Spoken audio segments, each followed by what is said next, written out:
informativa, continuando con nuestro ciclo de entrevistas. En esta oportunidad contamos con el doctor Edín Campos Barranzuela, quien es magistrado de la Corte Superior de Ancash y jefe de la ODECMA Ancash. Doctor, buenas tardes. Buenas tardes, es un gusto compartir con ustedes en Alerta Informativa esta entrevista y felicitarlos por la enorme labor académica que vienen realizando durante estos últimos años y lo más importante, la difusión de la reforma procesal penal que ustedes han emprendido. Mil felicitaciones a todos ustedes. Gracias, doctor, ¿nos podría indicar qué son los tribunales de flagrancia? En principio debemos participar que los tribunales de flagrancia son órganos jurisdiccionales mediante el cual permiten investigar a través del Ministerio Público, pero también valorar las etapas y valorar las investigaciones y posteriormente la sanción que se va a hacer, en la cual se saltan las etapas de la investigación a juicio oral a fin de que puedan ser sentenciados los procesados en caso de delitos de flagrancia, es decir, aquellas personas que por ejemplo se encuentran en estado de ebriedad, de omisión a la asistencia familiar, o aquellas personas que ya el Tribunal Constitucional lo ha definido cuando cometen una comisión de un delito por inmediatez temporal o inmediatez personal.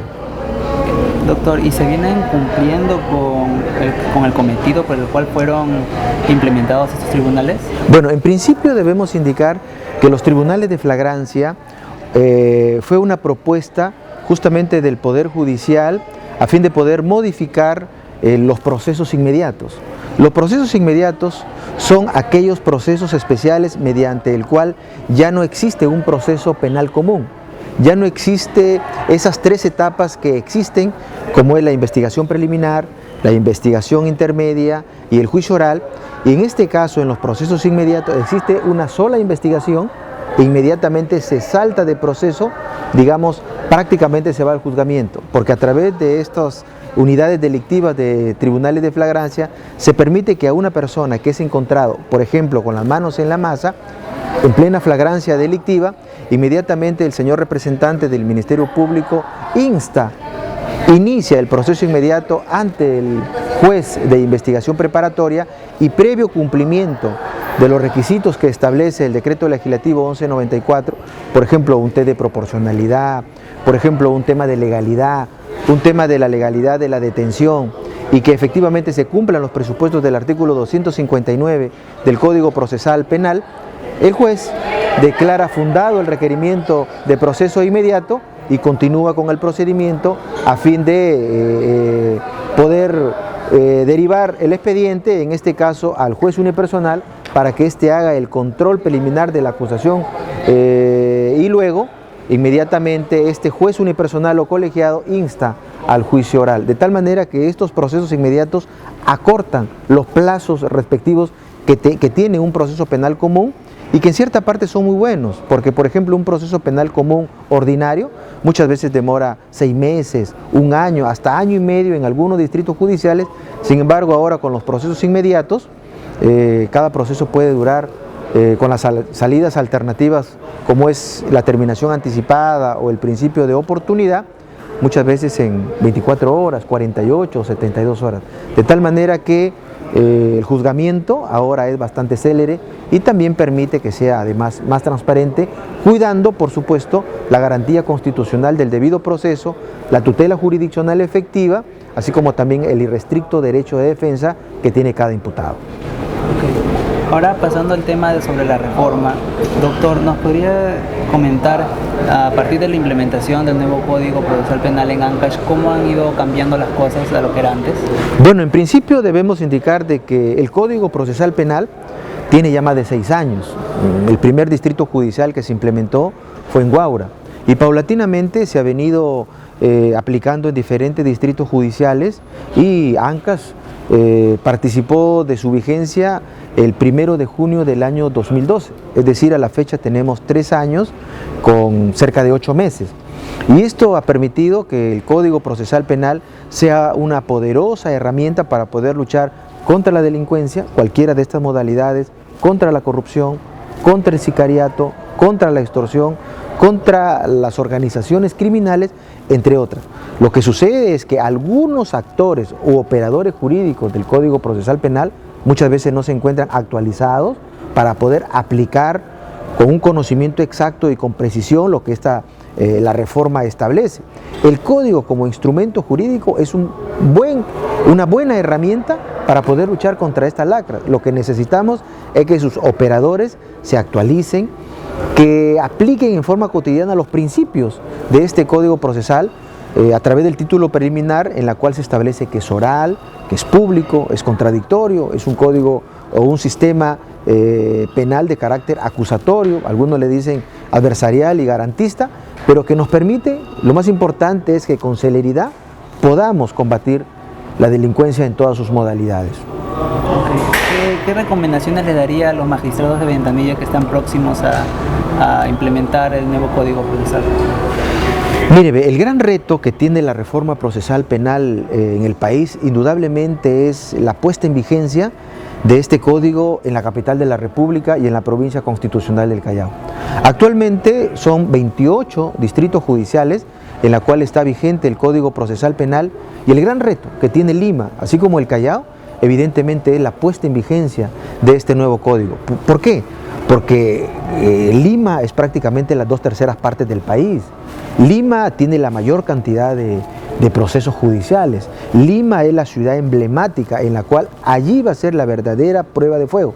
Entonces, como quiera sé que este año va a entrar en vigencia en Ventanilla, así como también en la provincia constitucional del Callao, yo recomiendo, por ejemplo, al Ministerio de Justicia, así como también al equipo técnico de implementación del nuevo Código Procesal Penal, es que algunos operadores, llámese jueces, llámese fiscales o abogados, de alguna manera vengan a Lima y al Callao por un lapso determinado para que ellos, con la experiencia que han tenido en provincias, comiencen a implementar el código. Porque si comenzamos con jueces que no tienen experiencia, que es por primera vez que van a ejercer la función, el código podría de alguna manera no ser muy satisfactorio en la administración de justicia. Entonces, yo lo que recomiendo es de que algunos magistrados con experiencia en el Código Procesal Penal sean trasladados provisionalmente a la capital de la República para que en un lapso, digamos, de 6 meses o un año, sientan las bases de la forma como se aplica la impartición de justicia en provincias y luego puedan regresar a su sede respectiva. Y con la implementación del nuevo código, ¿cree que ayudaría a frenar el problema de la inseguridad ciudadana que ahora vivimos?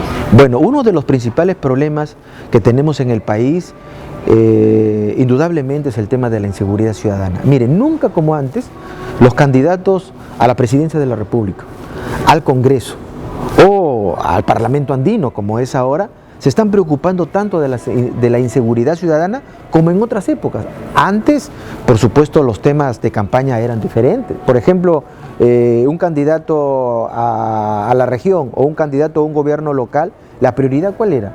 El reordenamiento del tránsito vehicular, el reordenamiento de los mercados, entre otros de carácter local. Sin embargo, esos candidatos, su prioridad número uno ha sido el tema de la inseguridad ciudadana. Llegaron a ser alcaldes. ¿Las ciudades son más seguras o menos seguras? Entonces ahora tenemos estas elecciones generales, esperamos que los candidatos puedan ofrecer propuestas para combatir la inseguridad ciudadana y lo más importante, como lo ha manifestado el doctor Víctor Ticona, presidente del Poder Judicial, los candidatos a la presidencia de la República deben tener una agenda sobre el Sistema Nacional de Justicia. ¿Qué piensan los candidatos sobre la reforma del Poder Judicial y el Ministerio Público hasta del Consejo Nacional de la Magistratura?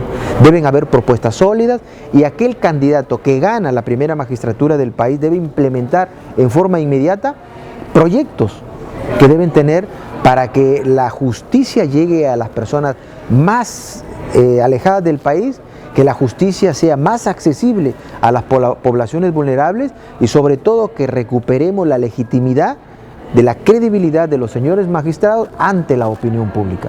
Nunca como antes el Poder Judicial ha estado seriamente cuestionado. Tenemos el 86.5% de una encuestadora de descrédito por parte de la población, y lo que nosotros queremos es que los magistrados con mayor capacitación, actualización, los magistrados con mayor transparencia, con mayor motivación en sus decisiones judiciales y con mayor gestión de los procesos, puedan ofrecerse a la opinión pública, a la sociedad civil, para que cada día puedan recuperar la legitimidad a través de sus decisiones judiciales. Doctor, para finalizar, ¿qué opinión le merece el último pleno que las salas penales llevaron a cabo en relación a los delitos de resistencia a la autoridad? Bueno, en principio ya quiero comentarles de que el proceso inmediato de esta reforma de los tribunales en flagrancia implementados en el país por primera vez como un precedente de lo que ha sucedido en Costa Rica, debo indicarle de que su finalidad es bastante buena, porque permite que a través de los saltos del proceso se pueda sentenciar a una persona en poco tiempo. Pero ¿qué necesitamos? La implementación de recursos humanos, la implementación de infraestructura, la implementación de logística, para que evidentemente podamos cumplir con el cometido. El presidente del Poder Judicial ha venido indicando, solicitando al Ejecutivo la implementación de créditos suplementarios a fin de que se pueda realizar esta reforma. Entonces lo que necesitamos a través de estos procesos inmediatos de que esta reforma sea eficaz, sea eficiente para toda la comisión de delitos, para los casos de flagrancia delictiva, para todos los casos, por ejemplo, de omisión a la asistencia familiar y todos los casos de conducción en estado de ebriedad. Aunque yo tengo algunas reservas, no sé por qué en estos dos casos se les ha incluido en temas de flagrancia. Pero lo importante es que en la medida que haya mayor presupuesto, podamos nosotros implementar y dar un buen mensaje a la población que la administración de justicia es segura y sobre todo con eficacia y con celeridad está procesando a las personas. Pero ojo, hay que tener cuidado de que estamos descuidando el tema de la proporcionalidad de la pena. El delito de desobediencia y resistencia a la autoridad, que a una persona se le sentenció a 6 años con 8 meses, nos parece demasiado desproporcional. Por eso los jueces no son boca de la ley, no deberían ser boca de la ley, sino frente a la norma en la cual la pena es muy severa, los jueces pueden recurrir al control difuso. Deben preferir la Constitución antes que la ley, pero actualmente ningún juez de flagrancia delictiva, llámese juez de investigación preparatoria, juez unipersonal o juez colegiado, ha aplicado el control difuso. Por eso, los jueces supremos de la Corte Suprema de Justicia de la República se han reunido a través de un pleno para poder discutir la proporcionalidad de la pena. Entonces, lo que se está proponiendo, evidentemente, es su disminución para que cuando los infractores en los casos de conducción en estado de ebriedad quieran acogerse al principio de oportunidad o al proceso de terminación anticipada, la pena sea proporcional, es decir, 2 años, 3 años o 4 años de pena suspendida, porque no es lo mismo que, por ejemplo, un caso de delitos contra el patrimonio tenga una pena efectiva mayor o menor que aquella persona que, por ejemplo, le faltó el respeto a un efectivo policial. Entonces ahí no hay una proporcionalidad de la pena. Lo importante es de que debido a la comisión de un delito se debe aplicar la pena. Pero miren, por ejemplo, en otros países se habla de la aplicación de las penas cortas pero efectivas. En cambio ahora nosotros hablamos de un derecho penal de coyuntura. Debido a la situación que estamos pasando en el país, el Congreso de la República aprueba la duplicación de las penas. Por ejemplo, en el caso de la reforma de los delitos de violencia familiar o de la violencia contra la mujer, contra los niños, adolescentes, adultos mayores y de poblaciones vulnerables o discapacitados. Las penas son altas. ¿Dónde está la proporcionalidad? El derecho penal, recuerden, es la última ratio, y con la aplicación de penas severas no se va a acabar con la delincuencia y la inseguridad ciudadana. Necesitamos otro tipo de reformas, otro tipo de política criminal. Propongo que haya disminución de las penas, pero que las penas sean efectivas. Por ejemplo, para este tipo de casos podría ser una pena efectiva desde horas hasta podría ser hasta 1 año. La persona que está detenida en una carceleta o en un penal que puede estar 24 horas o pasar una noche, puede tener la alta posibilidad de que nunca reincida. Entonces, ¿de qué vale penas condicionales de 4 años cuando son incumplibles? Porque, por ejemplo, la reparación civil muchas veces no se cumple, las reglas de conducta tampoco se cumplen y muchas veces ni siquiera el sentenciado va a registrarse mensualmente para saber dónde está laborando. Entonces lo que necesitamos es una comisión de juristas de las diferentes instituciones para ver el tema de la proporcionalidad de la pena. Los jueces de la Corte Suprema se han reunido en este pleno solo para analizar uno de los artículos del 367 o 368 sobre violencia y resistencia a la autoridad. Pero lo que tenemos que ver es la determinación judicial de la pena para ver cómo aplicamos la pena para delitos leves, para delitos moderados o para graves delitos que se requiere en el país. Muchas gracias, doctor, por su tiempo. Muchas gracias y la verdad que ha sido un gusto compartir con ustedes en Alerta Informativa y gracias por la difusión de la reforma procesal en el Perú. Gracias a usted.